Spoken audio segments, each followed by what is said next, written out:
ओम निरंजनम नित्यमनंतरूपम भक्तानुकंपाधृतविग्रहं वै ईशावतारं परमेशमिद्यं तम রামকৃষ্ণं শিরসা নমামি। পার্থ স্যার এখানে শেষ করেছেন, আমি ওইখান থেকে শুরু করলাম। কালিন্দী পুল্ল কমলে মাধবেন ক্রীড়ারত ব্রহ্মানন্দ নমস্তুভ্যং সদ্গুরো লোকনায়ক। আজকে একটু রাজা মহারাজের প্রসঙ্গ করব। ভক্তরা অনেকেই জানেন, কেন সবাই জানেন, আমাদের প্রসঙ্গ মানে শাস্ত্রীয় আলোচনা আর ঠাকুর মা স্বামীজির মধ্যে ঘোরাফেরা করে। ইদানিং যুগে নিবেদিতাও প্রবেশাধিকার পেয়েছেন। কিন্তু আমার হঠাৎ মনে হলো, এই গত সপ্তাহে মাত্র 6 দিন আগে, গত রবিবার 11 তারিখ, রাজা মহারাজ অর্থাৎ আমাদের সংঘে, রামকৃষ্ণ মঠ এবং মিশনের প্রতিষ্ঠিত সংঘের প্রথম সভাপতি, অধ্যক্ষ, সংঘাধ্যক্ষ এবং দীর্ঘদিনের স্বামীজির করে দেয়া এবং 1922 সালের এপ্রিল পর্যন্ত তিনি সংঘাধ্যক্ষ ছিলেন। এখন তাকে রাজা মহারাজ কেন বলা হতো না? ঠাকুরের কাছে যখন আসছেন সবাই, তখন ঠাকুর কিছু কিছু এরকম, কাউকে ঝুনো সরষে, কাউকে এরকম বলতেন, না নানা রকম। তো এই রাজা মহারাজ সম্পর্কে বলেছিলেন সকলের সামনে যে ওর যা বুদ্ধি আছে, জমিদার বাড়ির ছেলে বাবা আনন্দমোহন ঘোষ, বসিরহাট সাব ডিভিশনের শিকরাকুলিন গ্রাম, যেটি আমাদের 1800, ওখানে রাজা মহারাজ জন্মেছেন 1863 স্বামীজির ঠিক 9 দিন পরে। 1863 সালটা রামকৃষ্ণ মঠ মিশনের একটি উল্লেখযোগ্য বছর। 1863 একবার যেই জানুয়ারি শুরু হলো, জানুয়ারির 3 তারিখে পড়েছিল পৌষ শুক্ল ত্রয়োদশী তিথি, তুরীয়ানন্দ মহারাজ জন্মাচ্ছেন। আমাদের মঠ মিশনের তিথিটা ধরা হয়, ডেট অফ বার্থটা বিদেশি মত, সেটা ভাবে আমরা পালন করি না। তার ঠিক 9 দিন পরে 12ই জানুয়ারি, সেটি তখন এসে গেছে কৃষ্ণপক্ষের সপ্তমী তিথি এবং পৌষ সংক্রান্তি ছিল। 9 দিন পরে আসছে নরেন্দ্রনাথ দত্ত বিলে সিমলা পড়ে। আর তার ঠিক 9 দিন পরে এই বসিরহাট থানা শিকরাকুলিন গ্রাম, যেটি 1986 সালে রামকৃষ্ণ মঠের 100 বছর ওই বছরটা চলে, তখন কিছু কিছু আশ্রম নেওয়া হয়েছিল। তার মধ্যে একটি আটপুর বাবুরাম মহারাজের জন্মস্থান, একটি হলো মহাপুরুষ মহারাজের জন্মস্থান অর্থাৎ বারাসাত, আর একটি শিকরাকুলিন। এইগুলি তখন পূজনীয় গম্ভীরানন্দ মহারাজ মঠাধ্যক্ষ, মঠাধীশ। যাই হোক, রাজা মহারাজ শিকরাকুলিনীতে এসেছেন স্বামীজির 9 দিন পরে, অর্থাৎ জানুয়ারিতেই হয়ে গেল 3, 12 এবং 21। তারপর আর কয়েক মাস পরে জুলাইয়ে আসবেন শশী মহারাজ, যিনি পরে রামকৃষ্ণানন্দ মহারাজ। তো 63 সালটা, 1863 সালটি একটু উল্লেখযোগ্য মাস। তো যেটা, এটি কোনো ধর্তব্যের ব্যাপার নয়, এটি অঙ্কের হিসাব। তো জমিদার বাড়ির ছেলে আনন্দমোহন বাবু, তিনি জমিদার পরিবারের লোক এবং ঘোর বিষয়ী লোক। তার ছেলে এই আমাদের রাখাল চন্দ্র ঘোষ ঠাকুরের কাছে যখন এসেছেন, তো রাজা মহারাজ কেন হলো? রাজা মহারাজ এই জন্য বলা হয়, ওই বিষয়ী লোকের ছেলে আপাত দৃষ্টিতে মনে হবে যে খুব হবাকবা, কিন্তু এই বিষয় বুদ্ধি অর্থাৎ রাজত্ব চালানোর বুদ্ধি খুব ঘোর ছিল, প্রবল ছিল। সেই জন্যে, কিন্তু বাইরে থেকে খুব নরম প্রকৃতির, একবারে নরম, অতীব নরম প্রকৃতির মানুষ। ঠাকুর নিজেই বলে দিয়েছিলেন, ও যা বুদ্ধি আছে একটা রাজত্ব চালাতে পারে। সেই কথা মনে রেখে স্বামীজি এইসব ব্যাপারে নাম চালুর পক্ষে খুব ওস্তাদ ছিলেন। কাকে বলছেন গ্যাঞ্জেস, কাকে বলছেন শাঁকচুন্নি, কাকে বলছেন এই রাজা, কাকে বলছেন মহাপুরুষ। মহাপুরুষ মহারাজ ওইভাবেই নামটা সৃষ্টি হলো, যে তাহলে তো আপনি মহাপুরুষ, তার থেকে মহাপুরুষ মহারাজ অর্থাৎ স্বামী শিবানন্দ মহারাজ হলেন। এই রাজা মহারাজ ওই কথাটি মনে রেখে, এবং স্বামীজি ঠাকুরের কথাটা একবার অক্ষর অক্ষরে পালন করেছিলেন। মঠ মিশন স্থাপন করে যখন 1899 অথবা 1901-এ ডিড হলো, রামকৃষ্ণ মিশনের ডিড হলো, প্রেসিডেন্ট করলেন কাকে? এই রাখাল চন্দ্র ঘোষ, অর্থাৎ ওরফে স্বামী ব্রহ্মানন্দ মহারাজ। তখন উনি স্বামী ব্রহ্মানন্দ হচ্ছে ঠাকুরের প্রদর্শনের পর তারা সব সংকল্প করে আটপুরের সংকল্পের সময় অবশ্য রাজা মহারাজ যাননি, পরে ওই আমাদের বরানগরে তখন মঠ, তারপরে কেউ কেউ আলমবাজারের মঠের সময়ও সন্ধান নিয়ে যে যার মতো নাম, কারণ ঠাকুরের শরীর যাওয়ার পর তারা ছড়িয়ে গেছিলেন। তো এই রাজা মহারাজ, ওইখান থেকে কথাটা এলো রাজা মহারাজ। কিন্তু ঠাকুর যখন প্রথম দেখছেন, ঠাকুরের কাছে প্রথম যখন আসবেন, ঠাকুর হঠাৎ একদিন দেখছেন পঞ্চবটি থেকে আসছেন, গঙ্গাতে দেখছি একটি সহস্রদল শতদল পদ্ম, শ্বেত পদ্মের উপর গঙ্গার উপর ফুটে আছে এবং একটি বালক নৃত্য করছে। সে নৃত্য বালকের সঙ্গে কৃষ্ণ এসে জুটে গেছে। এটি ঠাকুরের দর্শন হচ্ছে। তিনি তো কোনো দর্শনটা ভুল হয় না। আবার সাধন করতে করতে এক সময় তার মনে হয়েছিল, মা এটি শুদ্ধ সত্য ছেলে যদি আমার কাছে থাকতো বড় সহায়ক হতো। তা একদিন ওই রকম একটি ছেলে এনে মা তাকে কোলে বসিয়ে দিয়েছে, এইটি তোর ছেলে। শিউরে উঠেছিলেন, এ কি মা, আমার ছেলে কি? তখন আমাদের হিদু কাছাকাছি থাকেন, হিদু বলছে, মামা তোমার তাহলে এবারে পুত্র লাভ হবে। বলে সে কি রে, আমার তো তার সম্ভাবনা নেই। যাই হোক, হলো। রাজা মহারাজ যখন প্রথম এলেন, বলে দেখেই বুঝলাম এই সেই বালক। বালক কিন্তু রাজা মহারাজ যখন এলেন 81 সালে, 63, 18 বছরের ছেলে, খুব ছেলে নয় কিন্তু এত শিশুর মতো। তারও 5 বছরে হারিয়ে যাওয়া মা কৈলাস কামিনী তার মা ছিলেন। দ্বিতীয়বার বাবা দ্বার পরিগ্রহ করেছিলেন, তিনি হেমাঙ্গিনী দেবী। তার কোলে মানুষ হলেও কিছুদিন, তারপরে বাবা কর্মসূত্রে যেহেতু কলকাতায়, এই জন্যে আর জমিদার বাড়ির ছেলে, গ্রামে ফেটে রাখলে মানুষ হবে না, কলকাতাতে এই দ্বিতীয় পক্ষের মামার বাড়িতে রেখেছিলেন। ওখানে যখন আবার ভর্তি হলেন স্কুলে, তখন নরেন তার একই স্কুলের পাঠী, সহপাঠী নয়, একই ক্লাসের নয়, যেহেতু উনি গ্রাম থেকে এসেছেন 2 ক্লাস নিচে, শহরের ছেলে নরেন 2 ক্লাস উঁচুতে, একই বয়স, 9 দিনের কম বেশি, একই স্কুল, কিন্তু ক্লাসটা 2 ক্লাস নিচু। আর দুজনে এগ্রিমেন্ট করেছিলেন যে ওই ব্রাহ্ম সমাজে, তখন যে সকালবেলা হয়েছিল, তখন ব্রাহ্ম সমাজে কেশববাবুর নামে জগৎ ফাটছে। আর কলকাতা তখন অবিভক্ত ভারতের রাজধানী, যত সব ক্রিমিগুলো কলকাতাতে। ওই জন্য ঠাকুরও চ্যালেঞ্জ দিয়ে ওইখানটাতেই আড্ডা নিলেন, একটু আড়ালে, একটু কলকাতার বাইরে, কিন্তু ঘাটিটা ওখানে উঠলেন আর কি। যেমন এয়ারপোর্ট গুলো কি হয়, ঠিক শহরের মাঝখানে হয় না, দেখবেন স্টেশন গুলো কি হয়, ঠিক শহরের মাঝখানে হয় না, একটু সাইডে হয়, যাতে বাইপাস করে বেরিয়ে যেতে পারে। এইখানে ঘাঁটি করলেন দক্ষিণেশ্বরে ইনি। আর এইখানে এদের মুখেও শুনছি যে গোপনে গোপনে এরাও তো দেখছি আর একজন মানুষের কাছে যায়। সে মানুষটি কেমন শুনলেন যে এরকম খ্যাপাটে করছে, আসবেন দেখবেন। এখন এর মধ্যে আবার কি, বাবা তো খুব সংসারী বিষয়ী লোক বলেছে, তিনি চেষ্টা করলেন যে ছেলের বড় হচ্ছে, তখনকার দিনে ছোট ছোট ছেলে মেয়েদের বিয়ে দিতে।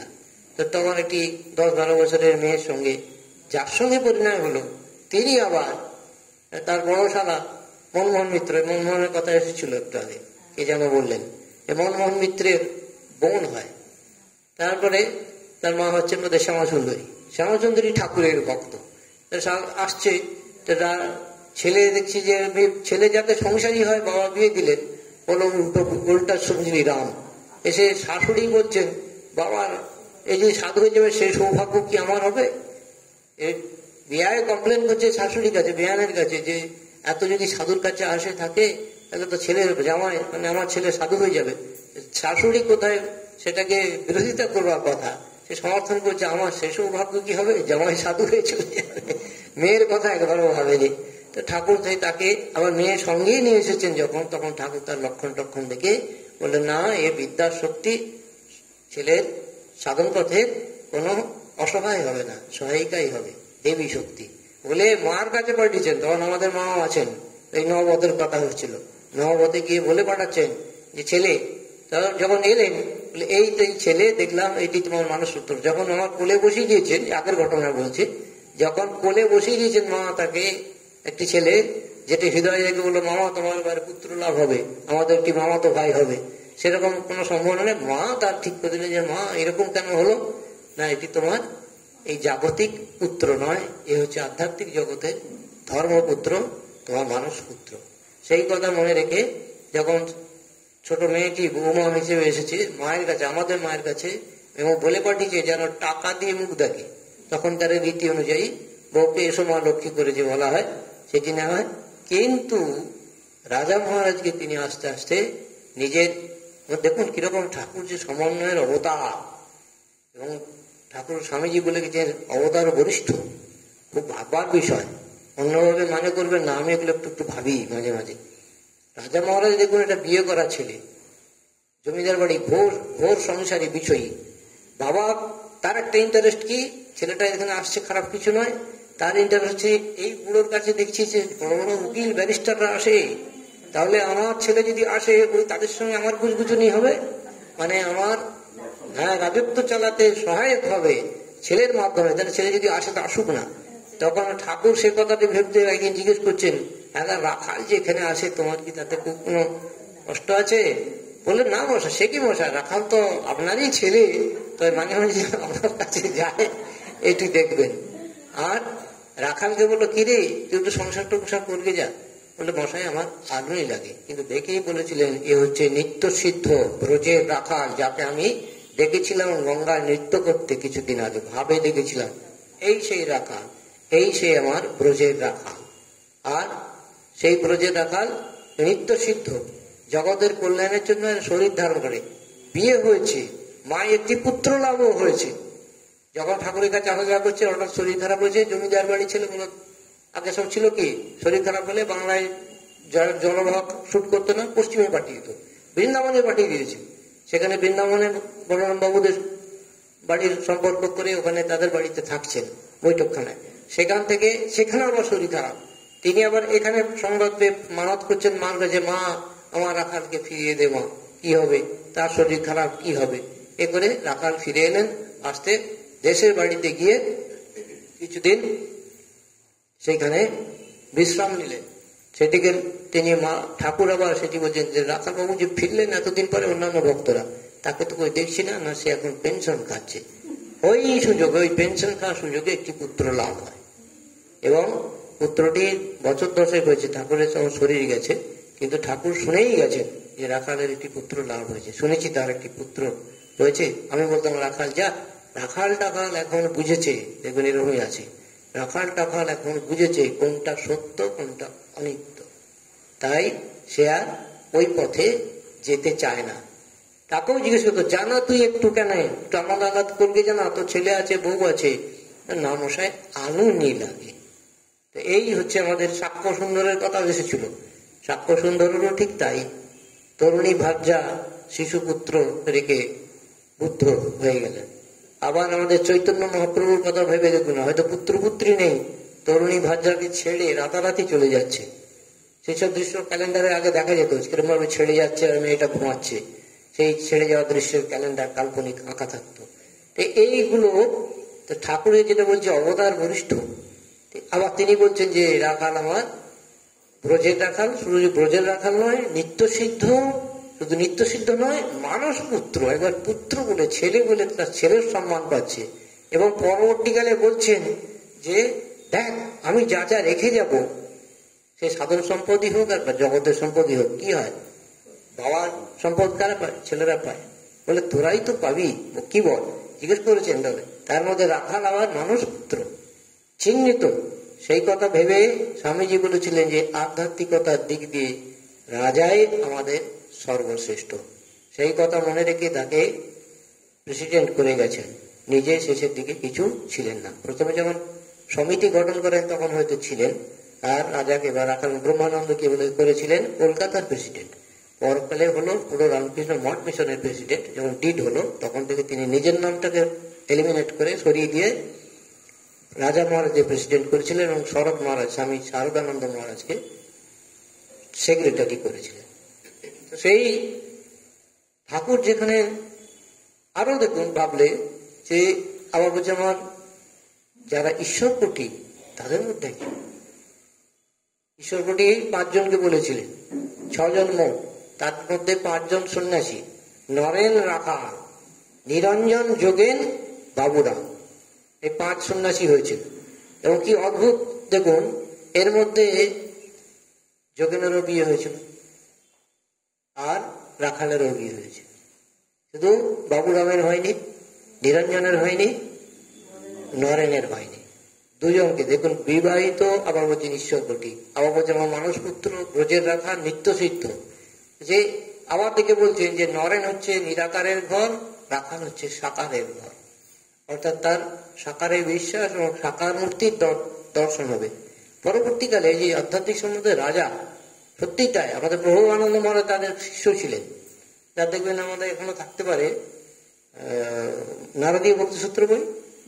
উনি রাজা মহারাজের শিষ্য ছিলেন, বিদেশে ছিলেন পরের দিকে, মায়ের দেশের ছেলে লোক, বাঁকুড়ার বিষ্ণুপুরের ছেলে প্রভবানন্দ, কেতো কি মহারাজ এমনি নাম ছিল কেতু। ওনার একটা বই আছে দেখবেন এখানে থাকতে পারে, ওই নারদীয় ভক্তিসূত্র। ওখানে বলছেন রাজা মহারাজ সম্পর্কে।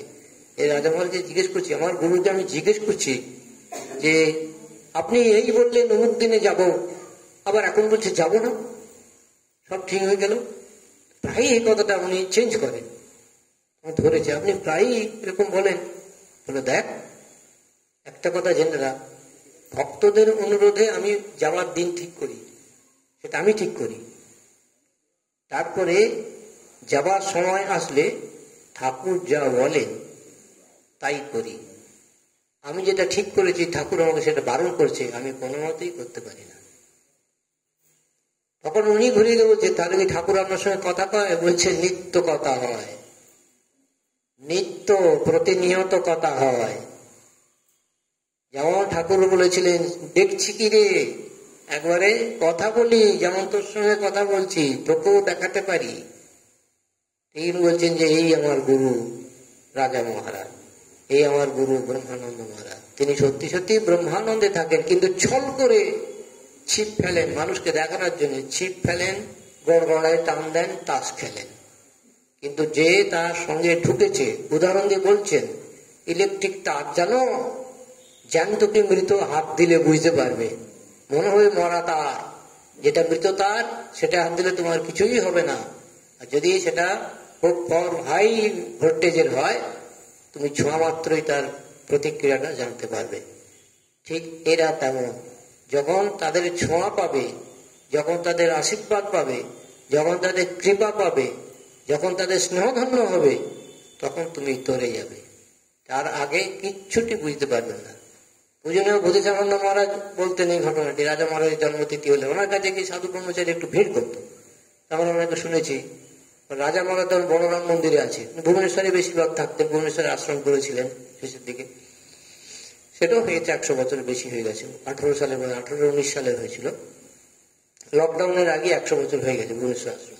তা ভুবনেশ্বর থেকে এসে কলকাতা হলে বলরাম বাবুর ঠেকটাই সবার ঠেক ছিল। সে মায়ের বলুন, লাটু মহারাজ বলুন, রাজা মহারাজের বলুন, শুধুমাত্র শরৎ মহারাজ মাকে নিয়ে, মা যেখানে যেখানে, আর যোগেন মহারাজ যতদিন শরীর ছিল মায়ের কাছে গেছে ভ্রমণ করতে, ওনারা দেখভাল করতো। আদারওয়াইজ সবাই এখানে। বলরাম বাবুর আহ্বানে বিসর্জন নেই, ঠাকুর নিজে বলে গেছেন, ওই বলরামের আয়োজন রামচন্দ্র ম্যানেজার, দুজনই কৃপণ, হাড় কিপটে, কত আনন্দ করবে করো, কারোরই আহ্বান নেই, বিসর্জন নেই। কিন্তু ওখানে গেলে অবধারিত ভিক্ষা এবং আশ্রয় দুটোই পাওয়া যাবে। সেই জন্য বলরাম বাবুর কাছে ওখানে রাজা মহারাজ উঠতেন, মাও উঠতেন, লাটু মহারাজ কি উঠতেন, হরি মহারাজ উঠতেন। বলরাম বাবুর বাণীটি যেন একবারে দ্বিতীয় রামকৃষ্ণ মঠ মিশনের দ্বিতীয় কেন্দ্র, বেলুড় মঠের পরে। তো রাজা মহারাজ যখন আছেন, বোধিসত্ত্ব মহারাজ মায়ের বাড়ির কাছাকাছি কোথায় থাকতেন, জ্ঞান মহারাজের সঙ্গে প্রেম প্রীতি হয়ে স্বামীজি ব্রহ্মচর্য মানে নৈষ্ঠিক ব্রহ্মচারী সন্ন্যাসী নেননি, জ্ঞান মহারাজ যায়, যে জ্ঞান মহারাজকে বাবুরাম মহারাজ মঠে শরীর যাবার সময় ডেকে বলেছিলেন, জ্ঞান একটা কাজ করতে পারবি বাবা? কি মহারাজ? না না, ভক্তদের সেবা করতে পারবি, তাহলে ঠাকুর সেবা হবে। সকালে যেটা বলছিলাম, আপনারা এসে আমাদের পুণ্যের সঞ্চয় করে আপনারা যেটা দিয়ে যাবেন সেটা আমাদের সঞ্চয়। আবার ঠিক ভাইস ভার্সা, আমরা সেটা ভাবনা করে আবার আপনারাও সেটা নিয়ে যাবেন। একদিক দিয়ে কখনো ইকুয়েশন হয় না, যাবে আসবে, আদান প্রদান, দিতে ভি হবে নিতে ভি হবে। আছে না কোন নাটকে, ঠাকুরের কোন একটা নাটকে আমরা ছোটবেলায়, খুব ছোটবেলায় শুনেছি, মিডার না, ওটাতে মোটি বিনোদনী, ঠিক বলেছেন। তখন আমরা 7-7 এরকমের ছাত্র দেখেছি, বিকেল থেকে পাল তুলে দিয়েছে, তার আগে কত অ্যানাউন্সমেন্ট হলো। তারপরে আমরা দাদু ঠাকুর এরকম স্থানীয় লোক, দাদু এটা পাল তুলে দিয়েছে কেন? বলছে বাবা ভাই, ওদের যা টিকিট বিক্রি করা হয়ে গেছে, শুধু শুধু কেন ঝামেলা করবে, যদি পাল তুলে দিচ্ছে যে যার মতো দেখো। বিকেল থেকে দেখি পাল তুলে দিচ্ছে, রাত্রে যাত্রা হবে হয়েছিল, দেখেছিল। একটুখানি ছোট ছেলে তখন তো দেখার সুযোগ নাই, দাঁড়িয়ে কোথাও ভিড়ের মধ্যে। আর এমনি বরাবরই একটু ভিড় দেখলে একটু পিকটান্দার পিচপিতে চেহারা, তার সঙ্গে লড়াই যেখানে সেখানে নেই। লড়াইটা কাগজে কলমে এসো, ইন্টেলেকচুয়ালি এসো, লড়াইটা বুঝতে পারবে। এমনি ফিজিক্যালি লড়াইতে কখনোই দেখা যেত না। যাই হোক, দেখছি ওই রকম। তো সেইখানে একটা ডায়লগ ছিল, দিতে বি হবে লিতে বি হবে, এই লাটু মহারাজের মতো স্টাইলের কথা, অর্থাৎ অবাঙালিদের বাংলা উচ্চারণ, এই আদান প্রদান থাকবে নিশ্চয়ই। তো শ্রী বুদ্ধিসানন্দ মহারাজ বলছেন যে উনি একবার কি ইচ্ছা হয়েছে, প্রোগ্রাম মন্দিরে রাজা মহারাজ দেখতে এসেছেন, রাজা মহারাজ হলঘরটাতে একা ঘুরে বেড়াচ্ছেন, দেখছেন পাইচারি করছেন। যেমন ঠাকুরকে মাস্টারের কথা বলতে পাওয়া যায় না, যে তিনি নাট মন্দিরের সামনে তিনি একাকী পদচারণ করছেন, মাস্টার যেতে সাহস পাচ্ছে না, অপেক্ষায় থাকছে যে ঠাকুর একটা কিছু বলবেন তবে যাবেন বা কথা বলবেন। কি গো তুমি আবার এলে যে এরকম বললে তখন সাহসটা হয়।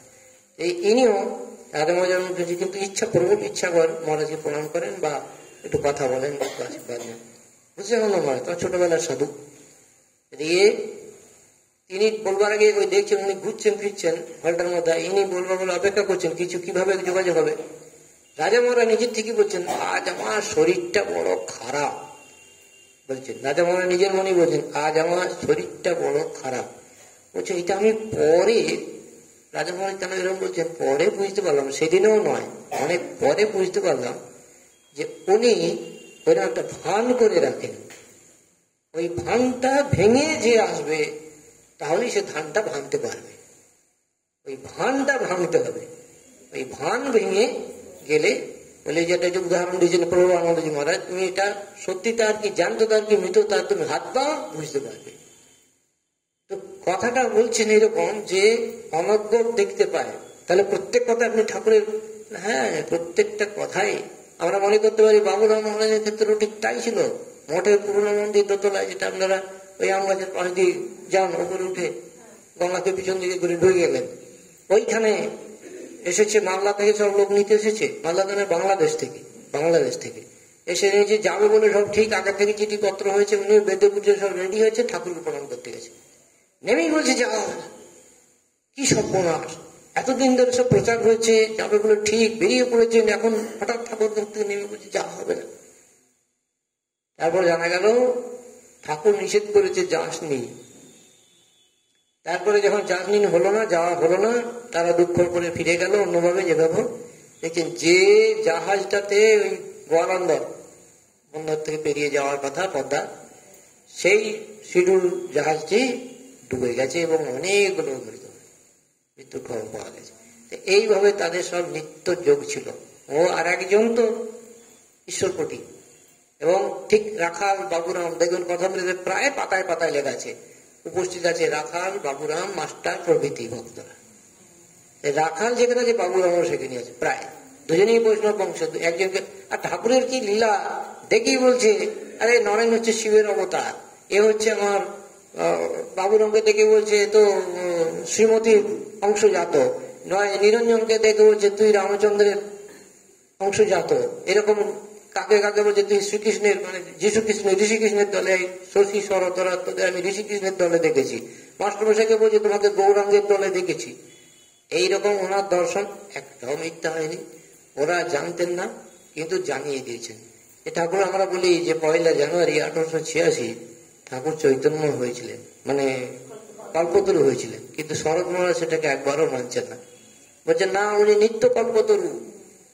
এবং কল্পতরু যা অসুবিধাটা উনি তুলে ধরেছেন, কল্পতরুতে না জানলেও প্রার্থনা করলেও আমরা যা মনে উঠবে তাই হবে। তখন আমাদের মনে যে অবস্থা, কখনো ভালো চাইছি, কখনো তারও ভালো চাইছি, তখন তারও ভালো চাইছি, শেষে একবারেই খারাপ চাইছি, আর সেগুলো তাই হয়ে যাবে। ঠাকুর কিন্তু তা নয়, রাজবিচার করে যেটা যার জন্য গ্রহণযোগ্য বলার যোগ্য, যার যতটা পাওয়ার যোগ্য, 500 ঘটিতে 500 দুধই দেবেন, 600 ধরাবার চেষ্টা করবেন না, 300 ঘটিতে 300 দেবেন, 600 দেওয়ার চেষ্টা করবেন না। তো তিনি তখন শরৎ মহারাজ বলছেন না, উনি আত্মপ্রকাশ করে আমাদের অভয় দিয়েছিলেন, একদম পরিষ্কার বলে দিয়েছিলেন আমি কে, তোদের কিচ্ছু করতে হবে না, আমি কে এবং তোদের সঙ্গে আমার কি সম্পর্ক এটা বুঝে নে। এই দিব্যং দদামি তে চক্ষু পশ্য মম রূপম ঐশ্বর্য, আমার ঐশ্বর্য দেখে নাও, আমার সঙ্গে তোমাদের যে বাস্তবিক যারি আমরা তো ভগবানের সঙ্গে দে লিভড উইথ গড আর গড লিভড উইথ দেম। এটা দুটো বই হয়েছে না চৈতন্য আমাদের চেতনানন্দ মহারাজের, গড লিভড উইথ দেম মানে ত্যাগী সন্তানদের সঙ্গে ভগবান তাদের সঙ্গে বাস করছে, আর দে লিভড উইথ গড মানে যারা গৃহী ভক্ত তারা ভগবানের সঙ্গে বসবাস করছে। মানে দুটোই একই। ভগবান চুম্বক আর লোহার সম্পর্ক, দুজনেই দুজনকে আকর্ষণ করবে। এই চুম্বকই হল লোহাই হোক, কখনো কখনো ভগবান হন চুম্বক, কখনো কখনো ভগবান হন লোহা। এটি তো এখানে দে লিভড উইথ গড আর গড লিভড উইথ দেম। ভগবান তাদের কাছে সঙ্গে তোরা তো রয়েছিস। ওই তখনই কথা প্রসঙ্গে বলেছিলেন যে দেখ আমার যা সম্পদ, ওই তোরা যদি বুঝিনিস, তোরা আমার পুত্র পুত্রী আর আমি ঈশ্বর, জগতের ঈশ্বর, জগদীশ্বর, তাহলে ভাবনা কি রইল, তাহলে অপাওয়ার কি রইল? তোরা যা বাপের সম্পদ বেটা বেটিরাই তো পাবে, তোরাই তো পাবি, কি বলিস? এরা বুঝেছিলেন বলে 1 জানুয়ারিটাকে একদমই কল্পতরু হয়েছেন বলে মানছেন, বরং বলছেন আমাদের দেখিয়ে দিয়ে গেলেন যে উনি প্রকৃতপক্ষে ভগবান এসেছেন এবং আমাদের সঙ্গে ওনার কি সম্পর্কটা আছে যুগে যুগে। এই অধ্যাত্ম সম্পদের রাজা। তা না হলে কি করে বলতে পারেন যে সবসময় আমার সঙ্গে কথা হয়, আমি সবসময় তার আদেশ পালন করি, এবং সে ইচ্ছা করে ওই ছিপ ফেলা, জল খাবো, পান খাবো, গড়গড়া খাবো, এইরকম ভাব অবলম্বন করে মনটাকে নিচে নামিয়ে রাখতেন যাতে ভক্তগুলো আসে এবং তাদের একটু বেড়ে দেখা হলো। তিনি যদি গুরু বলে এসে ভেবে কারোর মধ্যে শুনে, জানিস এরকম একজন আছে মহারাজ পুত্র, খুব আধ্যাত্মিক দিক দিয়ে এগিয়ে, তার সঙ্গে দেখা কর, তাই এসে দেখছে যে ছিপ ফেলতে যাচ্ছে। আবার একদিন ঘুরে এলো যে না একটু ভুল হচ্ছে হয়তো, আবার দ্বিতীয় দিনও দেখছে যে ছিপ ফেলতে যাচ্ছে, তৃতীয় দিন এসে তৃতীয় দিনও ছিপ ফেলতে যাচ্ছে। যে যার সঙ্গে মধ্যমান, আরে উনি তো ছিপই ফেলেন, বলে হ্যাঁ ওইটা হচ্ছে ওনার ঢং। ওইটি সং করে ঢং করেন যে ছিপ ফেলে যেন দিন কাটাচ্ছে, তা নয়, ফতনাটা ঠিক আছে, মাছের টোপ খেলেই ওখানে কোনো তাল ভুল হয় না, হবে না। এমন পর্যন্ত ভক্তকে চিঠি লিখছেন যে মহারাজ আপনার কাছে নিয়েছি, দীক্ষা নিয়েছি, আমার কিছুই হচ্ছে না, বাজে বকিস না, যদি প্রতিদিন 4-5 ঘন্টা করে মনোযোগ আমি যেমন বলে দিচ্ছি সেরকম ভাবে ভগবানের নাম করিস, 6 মাসে যদি কিছু তোর পরিবর্তন না হয় তা আমার কান দুটো এসে মুলে দিয়ে যাবি। চিঠিতে লিখছেন, হচ্ছে না মানে তোমার নিশ্চয়ই কোনো গলত থেকে যাচ্ছে। যদি আমি যেমন বলে দিয়েছি সেটা ঠিক ঠিক করে 4-5 ঘন্টা দিনে 4-5 ঘন্টা করে সেটা পালন করিস, সেভাবে চলিস, তাহলে 6 মাসের মধ্যে যদি কিছু না হয় ফিরে এসে করে দেখুক না, যদি না হয় আমার কান দুটো এসে মুলে দিয়ে যাবে। কতটা জোর দিয়ে বলে হয়, একবারে মেরুবৎ, অধ্যাত্ম জীবনের মেরুবৎ, ইচ্ছা করেই দিয়ে দিতে পারে। কতবার কত সাথী বলেছে জানা মহারাজের কাছে চাইলেই তো দিয়ে দেবে, মার কাছে যেমন পাঠাতো না আমাদের ওই সে ভদ্রলোককে আমরা দেখেছি, ওই যার বন্যা হয়েছিল চন্দ্রমোহনকে কি চন্দ্রমোহন মাঝে মাঝে বলতাম দাদু বলো না গল্পটা, বলে ভাই বারবার আর বলতে কি ভালো লাগে, এ বলতেন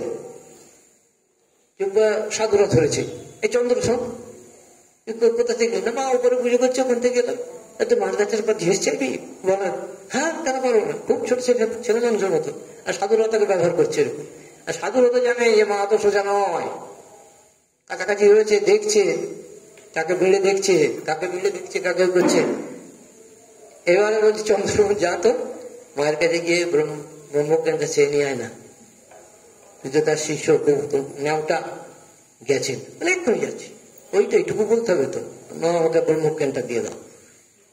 গিয়ে দেখছে মা তখন তো পুজো করছে, দরজাটা ফাঁক করে দিচ্ছে, মা খুব গম্ভীর হয়ে তাকিয়ে দেখছেন এবং কিছু বলবার আগেই বলছে, ইশারায় দেখাচ্ছে ওখানে প্রসাদ হচ্ছে, নিয়ে চলে যাও। ভয়ে আর যেতে পারেনি। কি চন্দ্রমোহন বলেছো? বলে কি বলবো, দরজাটা একটু ভাগ করতে চোখাচুকি হতেই মা ইশারা করে বলছে ওখানে প্রসাদ হয়েছে, নিয়ে ভেবে যাও। আর কিছু বলতে পারি? বলে হ্যাঁ তুমি এখন ঠিকই বলছো, অত সোজা নয়, ব্রহ্মময়ীর আঁচলে ব্রহ্মজ্ঞান বাঁধা, কিন্তু কাকে দেবেন কখন দেবেন সেটি তার কাছে, বাকিদের কাছে ধাঁধা। মনে হচ্ছে বুঝি এক্ষুনি দিয়ে দিতে পারেন, এক্ষুনি করতে পারেন, কিন্তু তিনি জানেন কার কতটা হয়েছে, কাকে কতটা দিতে হবে। মাই জানে কোন ছেলের কেমন রুচি, কোন ছেলের কতটা খিদে। কাকে? ওই নরেনের গল্পই আছে, বলেছি বোধহয় 2-1 বার, দেখবেন মায়ের পদপ্রান্তে বইতে বোধহয় বেরিয়েছে। নরেন তখন সদ্য বিলেত ফেরত ছেলে, আর মা তখন বাগবাজার অঞ্চলে কোনো ভাড়া বাড়িতে আছে, এটা দোতলা বাড়ি, ওপরে গোলাপ মা যোগিন মায়ের সব আছে, নিশ্চলাটা এমনি ফাঁকাই বোধ আছে, মাকে একটু দর্শন টর্শন করতে আসলে বা ওদের সংসারে কেউ আসলে থাকে। তো নরেন বাবু তিনি তো পাড়া মাতিয়ে গল্প গুজব করে বিদেশ থেকে ফিরেছে, বিদেশ জয় করে ফিরেছে, শুধু বিদেশ ফিরেছে নয় তো, তখনকার দিনে শুধু বিদেশ থেকে ছেলে ফিরেছে বলে তার কাছে গল্প করতেই তার দিন কেটে যায়, দিন পর রাত পর চলে যায়। আবার বিদেশ জয় করে ফিরেছে, বন্ধু বান্ধব সমপরিচিত গল্প করতে করতে বেলা গড়িয়ে গেছে, খিদে পেয়েছে, দূর থেকে এবার চলে আসছেন। কেউ তো বলবে না খেয়ে যা, কিন্তু গল্পটা সবাই উপভোগ করেছে, ভোগ করেছে। যখন আসছে তখন মা যেখানে আছেন সেখানে দূর থেকে বলছে, মা বড় খিদে পেয়েছে। নরেন বাবু ওখান থেকে হাত দিয়ে, যেমন আমরা বলি আর কি, মা খিদে পেয়েছে। তখন গোলাপ মা, সম্ভবত গোলাপ মাই, তিনি মায়ের কাছে যা প্রসাদ হিসেবে বাতাসা টাতাসা বেশ বড় করে ঘটি, 1 ঘটি জল নিয়ে আগিয়ে আসছেন। নরেন খিদে পেয়েছে তো দিতে আসছেন, তার থেকে একতলা নামতে নরেন ঢুকিয়ে দেখছে, উপর থেকে মাতা দেখছে, আর গোলাম মার পিছনে পিছনে আরেকজন আসছে, মহিলা সেবিকা, তার কাছে 1 ধামা মুড়ি। আর কিছু বলতে পারেনি, বলছে তাই ভাবি এই না হলে মা, পূজারী বামুনের বেটি মা হলো কি করে, এই না হলে মা।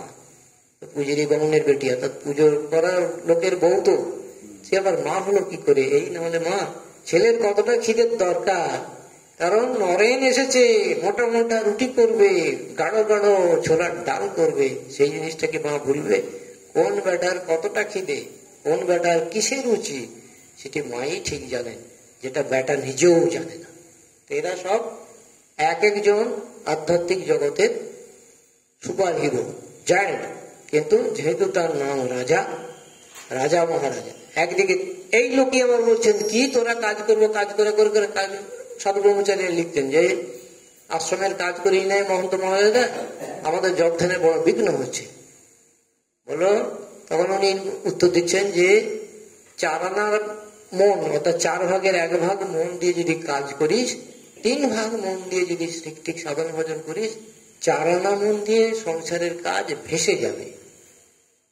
কি কাজ করে করে কাজ করার সময় পাসনি বলছি, তোরা যদি 3 আনা মানে 3 ভাগ 3/4 অংশ দিয়ে যদি জপ ধ্যান করিস, সাধন ভজন করিস, 1 আনা 1/4 অংশ দিয়ে, অর্থাৎ 25%, 75% দিয়ে যদি তোরা সাধন ভজনের চর্চা করিস, তাহলে 1/4 25% ক্ষমতা দিয়ে সংসারের কাজ ভেসে যাবে, সংসার হেউ ঢেউ হয়ে যাবে।